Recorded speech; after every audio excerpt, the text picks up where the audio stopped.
नितिन नवीन जी, जो भारतीय जनता पार्टी के राष्ट्रीय अध्यक्ष की जिम्मेदारी जिनको सौंपी गई है, बहरहाल पहली बात तो ये पूरी तरीके से पार्टी विशेष का उनका अपना इंटरनल विषय है कि वो किसको ये जिम्मेदारी देना चाहते हैं, नहीं देना चाहते हैं। बट जिस राज्य से वो आते हैं, और वो राज्य मेरा भी राज्य है, मैं भी बिहार से आता हूँ, और हमारे राज्य में जात पात धर्म मजहब की राजनीति को कई राजनीतिक दल बढ़ावा देते हैं और MY समीकरण के तहत उसको बढ़ाते हैं। मेरे प्रधानमंत्री का एक अपना MY समीकरण है जिसमें M में महिलाएं हैं और Y में युवा हैं, और प्रधानमंत्री जी ने हमेशा महिलाओं और युवाओं को प्रोत्साहित करने का, उनको मौका देने का काम किया।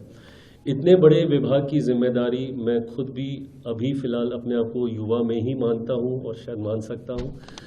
उन्होंने मुझे ये जिम्मेदारी देने का काम किया। ये दर्शाता है कि उनका विश्वास युवाओं पर है, और ऐसे में पार्टी का नेतृत्व एक युवा के हाथ में दिया गया है। मैं मानता हूं कि युवा नई सोच के साथ आते हैं, उनके कार्यशैली का एक अपना तरीका होता है, और जिसका लाभ मुझे लगता है कि न सिर्फ उनके दल को बल्कि गठबंधन को, जिसका मैं भी हिस्सा हूं, NDA को भी मिलेगा। Thank you sir. जो भी इस मंत्रालय की योजनाओं को जानता है वो इस बात को मानेगा कि हम लोगों ने हर एक एंटरप्राइज को इसमें एड्रेस करने का काम किया है।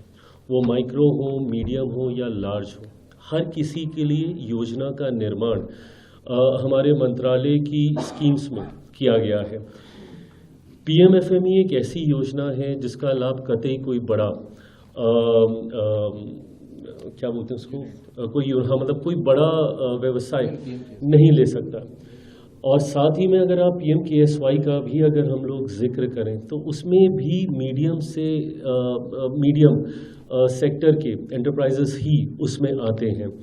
PMFME में तो माइक्रो ही आते हैं, क्योंकि ये योजना, जैसा मैंने कहा, कि उन युवा युवती को उद्यमी बनाने की सोच के साथ है, जो छोटे व्यवसाय के साथ अपने आप को स्थापित करना चाहते हैं।